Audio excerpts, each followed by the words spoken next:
Yo, what is up, guys? Your boy Pick'em MMA. We're back with another one. In this video, we're gonna go over the best bets that I have for you guys, the confident plays, some good value plays that I have for you guys for UFC 301. We're gonna be going back to Brazil in Rio de Janeiro. We got Jose Aldo on this card. We got Alexander Pantoja defending his belt in Brazil in Rio de Janeiro. You know he's gonna be at some good fights out there, and I absolutely cannot wait to get into it, guys. Before we get into it, make sure you guys do me a favor, hit the like down below, and subscribe to the channel if you guys haven't been subbed to the channel yet. We're trying to work our way to 1,500 subscribers, and I think we can get there soon. I really think we can get there soon. So make sure you guys help your boy out with that. Help your boy out with the algorithm. Now let's get into it, guys. Let's do a quick recap for UFC. I'm gonna start doing these quick recaps. So recap for UFC Vegas 91. I missed the prelims live. I wasn't able to go live early on time. I came back home around like 6:30. Then I went live at like 6:30. So I was like live. I was live for the whole main card. Then I was live for the bare knuckle BKFC. And so let's do a quick recap for UFC Fight Night. I didn't have a lot of action on this. Only had like 4.7 units overall on the card. I was only planning to like bet on Queen Silva at first, and obviously, when you're sitting there just thinking, I was like, let me just do this parlay, let me do this prop, let me do this prop, like just you start putting more money on it. But I gotta learn from my mistakes. If I just put all my money on Queen Silva, I probably would have been very profitable overall. So Queen Silva was the first bet that we made. We got our plus 110. I posted that slip in the members earlier, and we were live when the props dropped for Henry versus Yaya, and the over 2 now was plus 115, plus 110 or plus 215 or something like that. I think it's plus 110 when I got it. So I put quarter unit on that, and it was like very close to being under. I seen that fight later, and I was like, it barely went over. So I know Victor Henry finished him in the third round. I had a feeling he might finish him later in the last 2 minutes, and that's what happened. I didn't put a lot of action on this because I was worried that Henry might get finished earlier. But I was worried that Yaya might get finished earlier. But Henry's not really like a power puncher, so I guess the damage eventually piled up, and they called it a stoppage because Yaya just couldn't take any damage anymore in that third round. So I had that one. We cast that one. I had a Nama finish only. Now I got this on Bet Online. I was like, I posted this on my on Twitter. I was like telling everyone to go maybe sprinkle that finish only because it was plus 130 earlier, and by like in 24 hours they went from plus 130 to like minus 105. So the line dropped pretty easy, pretty early. I mean, pretty quickly. And I had a feeling the line was gonna drop because I knew Jonathan Pierce is not finishing him, bro. I picked Anama. We had a play on Anama also, another play, which is a plus 13.5 spread. All he needed to do was go out there, win 1 round out of 3 rounds, and he went out there, won the fight overall. I picked him to win overall as an underdog. Probably should have went heavier on Ama, but still happy that he came through for us there. And even though he got his back taken a couple of times, he had some negative fight IQ, but he still was able to recover, reverse some positions on the ground, and I told you guys, GSP's overrated, man. I think people kind of overrate Jonathan Pierce. Just like as when I seen him not finishing Darren Elkins, I had him by knockout over Darren Elkins. You can't go out there finish Darren Elkins, bro. Like grounded pound Darren Elkins or submit Darren Elkins. I've been fading Jonathan Pierce ever since then. I picked Brito. We had Brito ITD plus 165. We had Brito moneyline. I went heavier on Brito than I did on Anama because I'm more high on Brito overall. As a fighter, I think he's more dangerous, has a higher ceiling than Anama, but Anama was good enough to go out there, get the job done. And I had a parlay, 3-leg parlay with Nicolau. I had also NBA leg in there, Nuggets money line. The under 1.5 in that Ryan Spann fight and Guskov fight didn't cash. I ended up putting like a half unit on Guskov live plus 100. So I cashed that one. I made my money back there. Obviously that's not tracked because I knew if Ryan Spann can't go out there and finish you early, he's gonna fold, and that's what happened. I had a feeling. You could see it live on the live stream if you're hanging out with me on the live stream. You could see that Ryan Spann was done when he couldn't get that early submission. I picked him by first round submission, and he was close. He was getting there, but he just couldn't lock that submission in. Yeah, Guskov is good, man. He's gonna be ranked in the top 50 now. That's why I was not willing to play Ryan Spann moneyline. I don't know how people are willing to play Ryan Spann moneyline. at minus 200. Like even at plus money, I would not play Ryan Span money line. Even at plus money, like this dude is not someone you ever want to go out there and trust. Lost that parlay, only had half unit on that parlay. Like I just didn't feel good about this card overall. Obviously, we had the plus 3.5 spread. I posted that in the members. I was like, it was only like minus 120, minus 125 or something like that. It was like, I was very confident. I think it was minus 120. I was very confident in that plus 3.5. And hope some of you guys tailed that play. Then I sprinkled Petrovic to win in round 2. Only put our quarter unit on this. I was hoping he would go out there, get a submission or like a TKO ground and pound in the second round. But I seen it later. I seen the fight later, and she got a submission in the third round. Went a little bit later than I thought it would go, but that's the game though. That's Naling was out there fighting pretty well. So he wasn't looking too terrible out there, but Naling just has the later the fights go, Naling just can't really survive, I guess. So we had another parlay. I played this like before the fight just for fun. We had Denise to win in round 1 and round 2. I didn't post this in the members because I wasn't like too confident about this one. Silva fight ends in round. Silva fight ends in round 1. Is that yeah? Silva to win in round 1 or round 2. And then a fight doesn't go the distance in that a Medic and Team Means fight. I should have probably played more on Means. But yeah, only had like $20 on that, nothing major. And then I had another parlay that I felt good about before the fight started in the morning. I put this in the morning, and it was fight doesn't go the distance, Na Liang. Fight doesn't go the distance in Ryan Span versus Guskov, and fight does not go the distance in Australian and Denise, and I had a half 1.5 units on this one. This was like probably the biggest play that I had on the card overall. Overall, like 4 units. Had about 5 units almost on the card, and came back with 30 plus 0.770 units overall. Like I'll take it on the card like that. I'm not disappointed. I mean, that's the game. I mean, there's people out there that actually lost crazy money on this card. There's people out there that made a ton of money. I'm not disappointed, man. That's still made $70. That's enough money for me to buy the pay-per-view UFC 301. I mean, I didn't want to spend my own money for 301, but I guess I made enough money last week to buy the pay-per-view now. So I actually had a play for Ryzen, man. If you guys are in Discord, make sure you guys join the Discord, man. I told you guys to go bet Chihiro Suzuki. He was like minus 120. I felt really good about him, man. We also had some plays for LFA. LFA, man, like I had every parlay, like I had Talungic under 1.5 in a parlay with the McKee money line. I had McKee money line parlay with Talungic. Like the Talungic fight fell off. Then I had Bowers money line with Talungic.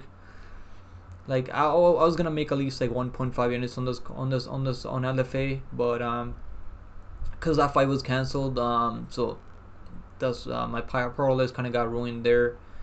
Then we had Octagon. I had a play on Octagon, Aconless, Fanless moneyline. I told you guys live. I was live during this card, and I told you guys to go bet him, and I was really confident in him there. Overall, man, like Ryzen was actually better for me overall last week over anything else. But yeah, man, I'm not disappointed with UFC Vegas. Like still profitable, still $70 profit. I mean, I'll take it. But now let's talk about UFC 301, guys. We got a pay-per-view coming up. And I cannot wait, man. I cannot wait for this pay-per-view. It's gonna be absolutely amazing. And we missed the lock of the week last week. Also, Matthias Nicolau was the lock of the week. We missed him. And I probably would have made at least over a unit if that Figlac fight wasn't scored for Hubbard. I don't know how the judges scored that fight for Hubbard. I thought it was a 29-28 clear-cut decision for Figlac, even 30-27 for Figlac, because Figlac was landing the better strikes out there, I feel like, but. That's the game, man. We bet on MMA, so you can never be too sure how the judges are gonna see the fight for which fighter. All right, guys. Now let's talk about the lock of the week for UFC 301. The lock of the week for UFC 301 is gonna be none other than Mauricio Huffy. I think he's gonna go out there and get it done, bro. I think he's gonna go out there and get a knockout, man. I feel really good about him, bro. I think he's gonna knock him out, man. Malarkey, I've known about Malarkey chin. He's always been pretty terrible. And even I had a play on Malarkey moneyline in a parlay with when he fought Makdessi out there in Australia. I think that was in Australia or Sydney, Australia, on the Volkanovski card. So I had him in a parlay there, and man, I was not confident that he won the fight. I think the Makdessi should have won that fight. Makdessi was landing the cleaner shots out there, and Malarkey hasn't won a clear fight clearly other than that other fight when he fought. Who do you fight? He fought that guy. Prado, yeah, Francisco Prado. I mean, he was able to take him down. He was only like 21 years old, making his debut. But Ruffy's prime, Matt Ruffy's was fighting a 170 welterweight. I think Ruffy's gonna go out there and get it done, bro. I'm pretty confident Ruffy. KO, TKO, minus 130. Money line is minus 173. The money line is the lock, obviously, but I like the KO, man. I think he's gonna get the KO. His KO, TKO is basically the money line, and with Malarkey's chin, I think this is gonna cash for us, man. Ruffy by TKO minus 130. I really like this, man. I think he's gonna go out there get a knockout. I think he's gonna go out there in Brazil get a knockout. I think that's what the UFC is hoping for.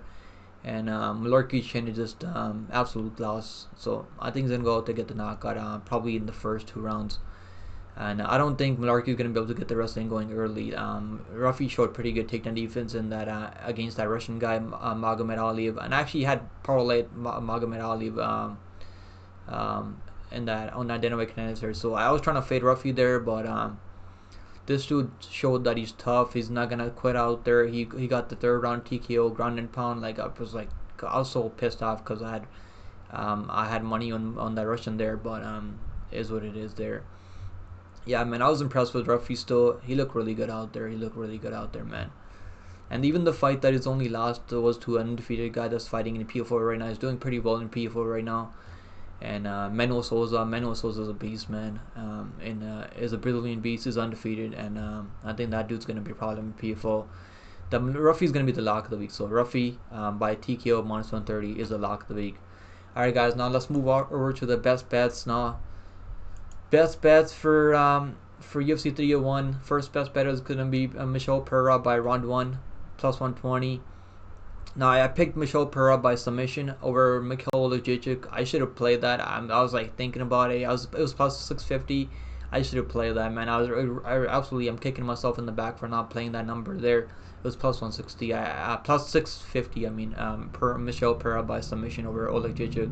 Because I've seen Oleksiejczuk get rocked a bunch of times and get subbed before. So Oleksiejczuk has a habit of getting clubbed and subbed.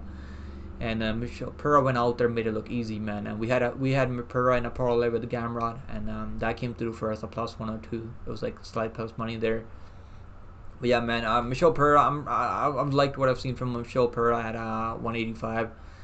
He's been looking phenomenal out there, man. He's been getting the job done. He's fighting a Pantoja who's moving down from light heavyweight. He's going to be cutting down to 185, and he looked pretty good out there at 185. He missed weight for that his debut at 185. Hopefully he doesn't miss weight here. Even if he misses weight, I'm not too worried, man. I think Michel Pereira is going to go out there and get the job done. I think he's going to go out there and get the job done, man. I'm pretty confident Michel Pereira to win here. I think he's gonna go out there and win. I like the under 1.5. I think it goes under 1.5, to be honest. Yeah, I think it goes under 1.5. Minus 135 for under 1.5. And I think you can take Michel Pereira to win under 1.5 rounds in the same game parlay. I feel good about that. I'm gonna play that myself. You're probably gonna get round 1 is plus 120. I guess you're probably gonna get Michel Pereira to win under 1.5 rounds. Probably gonna be like minus 110, minus 115. So I think he's gonna go out there get the first round TKO. TKO is like plus 250. Might get a submission also, but I'm gonna say he gets a KO, first round KO for Michel Pereira. Alright, guys, next best bet on the card is gonna be Vitor Petrino, man. Now disappointed Vitor Petrino. He couldn't get the knockout over Tyson Pedro, and I picked him by KO there, and had a half unit on Petrino by KO. Couldn't get the job done there. I was disappointed. Wasn't really trying to look for a finish there. But he's out now. He's gonna be fighting in Brazil. Last time that he fought in Brazil, we picked him by 2nd round KO. Played him by knockout there, and he was able to go out there get the job done over Modestas Bukauskas.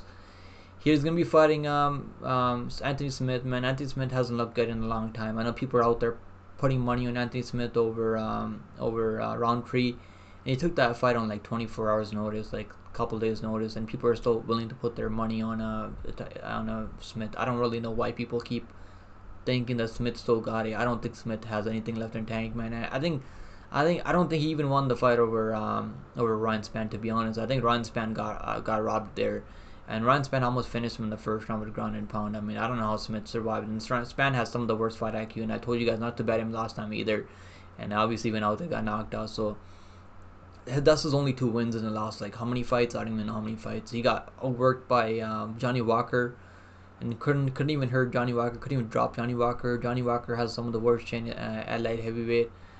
Yeah, man, I'm not high on Anthony Smith, man. I know there's people out there that are still like believing in Anthony Smith. I don't think he's got it anymore. I think he's out there drinking too much. He's out there as an analyst. He's out there making a living being an analyst for the UFC. I think he's gonna show up for a paycheck here, and I think he's gonna go collect his paycheck and he's gonna go home, man. I like Petrino. I think his cardio is there. His wrestling is there. His takedown defense is gonna be there. He shouldn't wrestle here. He should just keep it standing, and he's got more power on the feet. And I don't know if he's a more technical striker, but Ed Smith is a pretty good striker himself, but it doesn't have a lot of power. I think Petrino's gonna knock him out. I'm gonna go Petrino by knockout. That's gonna be the money line is just unplayable, man. I'm like, what am I gonna do with money line minus 600? Like, you can parlay, I guess, but even then you're gonna need like a 3-team parlay to make some money there. I think the KO should be live, man. He should be able to get a KO in Brazil. The KO should be live here. Alright, guys, next best bet on the card is gonna be William Gomis. Now, I wasn't gonna put him in here, but if Gomis goes, I'm picking him to win overall. I think he can win. He can keep the distance, frustrate a guy like Gene Silva. Now, as a fan, I like Gene Silva a lot. I think I'm a big fan of Gene Silva, man. Hopefully, he goes out there and gets a win. But Gene Silva, like, I want to see him win as a fan, but I feel like it's not gonna happen unless he catches Gomis clean. I mean, then Gomis is showing a pretty good chin out there. Yeah, it's not like Gomis' chin is like bad or anything, right? So Gomis, if he wins, it's gonna be by decision, plus 250 decision. I think that's a good value play, to be honest. I'm probably gonna put like maybe like a quarter unit on. I'm not gonna put more than that because I do respect Gene Silva. Gene Silva's he's an intense dude, man. Gene Silva's an intense dude. You don't want to be betting too much money against a guy like Gene Silva who brings it, who's gonna be pressing forward, is gonna have a lot more power. So if Gene Silva wins, it's probably going to be by having the bigger moments out there, landing more damaging shots out there, or maybe catching Gomis and hurting him. But I feel like Gomis can keep the range, stay at distance, and just pick and poke at Gene Silva and just dance around him for the rounds. It's going to be a tough fight. It's not going to be easy matchup out there in Brazil. All the fans are going to be booing against him there. But I feel like Gomis should be able to get it done. He's a nice technician out there. He's a good technician on the feet. He can also grapple, so I don't see him getting out grappled here. I think Gomis can get it done. Alright, guys, next best bet on the card, the final best bet on the card is gonna be Brito moneyline, man. I like Brito moneyline a lot, man. Brito moneyline minus 138. I got to play on Brito already, man. His moneyline is actually coming down. I'm kind of shocked. So I took him at minus 125 earlier. Then I took him again at minus 162.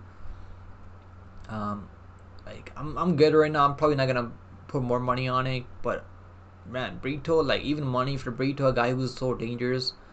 Like, what has Jack Shore really done at 145? He beat Makwan Amirkhani. He lost the first round to Makwan Amirkhani. Clearly, he was getting out grappled, was getting outstruck by Makwan Amirkhani, which is not the best look. I mean, if you're getting outstruck by Makwan Amirkhani, and I've been fading Makwan Amirkhani in Octagon. He made his debut in Octagon, lost the fight, and I faded him there. I bet the underdog against Makwan Amirkhani because Makwan Amirkhani has like a couple minutes of cardio at most.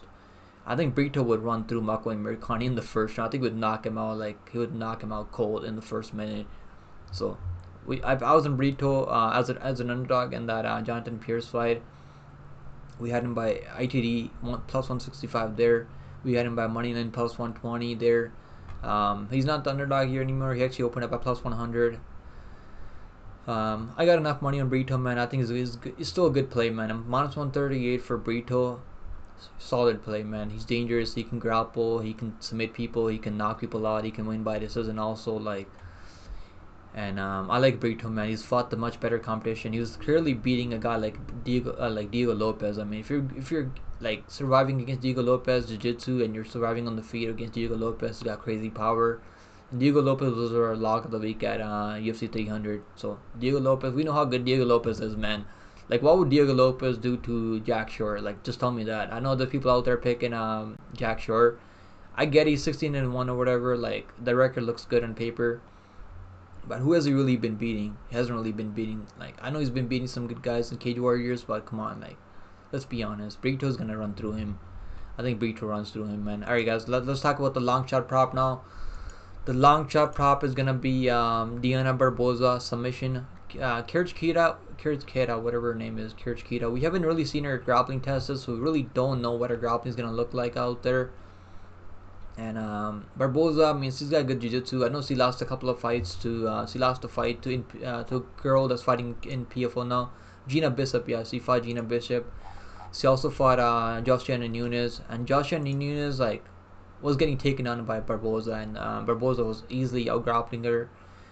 And then there's a moment there when Barboza in the grappling exchange when Nunes landed on top and was got her out of there with ground and pound. Nunes hits hard, man. We know Nunes is a former 145 or 135 or some shit like that. And Nunes hits hard, man. She's got some power and she's got some sting. I'm gonna sprinkle Barboza submission. Could go the distance, obviously. Could go the distance, but I feel like if she's gonna win, it's gonna be with the grappling. And if she gets a takedown, it's gonna be a wrap because we haven't really seen Kirchkita's grappling tested. I know she looked good out there in Contender Series, threw like over 100 significant strikes, but I don't think Barboza is going to be entertaining the stand-up here. If Barboza's smart, she should not be entertaining the stand-up here. She should definitely out-grapple this girl, man. Take her down, out-grapple this girl. Why keep it? Why stand with this girl? Like, it doesn't make sense for her to like stand with this girl who's going to be throwing way more volume out there, you know. But yeah, so yeah, I'm gonna be okay, what the hell just happened? My bad. Let me take this off. Why did this show up out of nowhere? Okay, let me take this off. So yeah, Barboza seems to be able to get the submission, man. I feel good about her getting the submission. I think she's definitely gonna be live for a submission here, 100%. Yeah, I like Barboza by submission. I think she can get the submission. So guys, those are the plays for UFC 301. And I can't wait for this card, man. I'll be live. I'll be doing a fight companion for this card, so make sure you guys come hang out with your boy on Saturday. And I'll also be live for LFA this Friday. So I'll probably do some picks for LFA. Keep an eye. Make sure you guys are in Discord. If you guys are in Discord, man, I always drop my picks in Discord, and I'll be live for the LFA 183 card. And I'll give you guys my confident plays for LFA. We've been doing pretty well in Reasonable MMA right now. We've been doing solid in Reasonable MMA. There's always some good spots to be betting on in LFA, in Ryzen, or like PFO. We've been doing phenomenal in PFO this year. We've been catching all the parlays for PFO this year. It's been tough for me to do parlays for UFC, man. I've just been picking the wrong parlay legs, I guess. But yeah, UFC parlays, the fight nights have been tough, but yeah, we'll bounce back eventually, man. So alright, guys, make sure you guys drop a like on this video, guys. If you guys want to support the channel, make sure you become a member. It's only like $4.99 a month, and you guys will get some live stream perks, and that's the way you can support my channel, support my work. But I appreciate you guys just being here overall, man. That's a lot of support. Just you guys being here, watching my content. Make sure you guys like the video, help your boy out with the algorithm. Drop your parlays that you like for this card. I don't feel too good about parlays right now, but the parlays that I'm feeling good about is probably where is it? Yeah, the parlay that I'm feeling good about is probably Dakar Close and Mauricio Huffy. I feel good about that parlay. I think that parlay can cash. You can parlay Ruffy and Dakar Close, or like parlay that with Brito for plus money. I think they're both gonna win, to be honest. But yeah, guys, I'll be live tonight. I'll be live during this week, so make sure you guys come and hang out with me. So I'll see you guys in the next one, man. Take it easy, guys.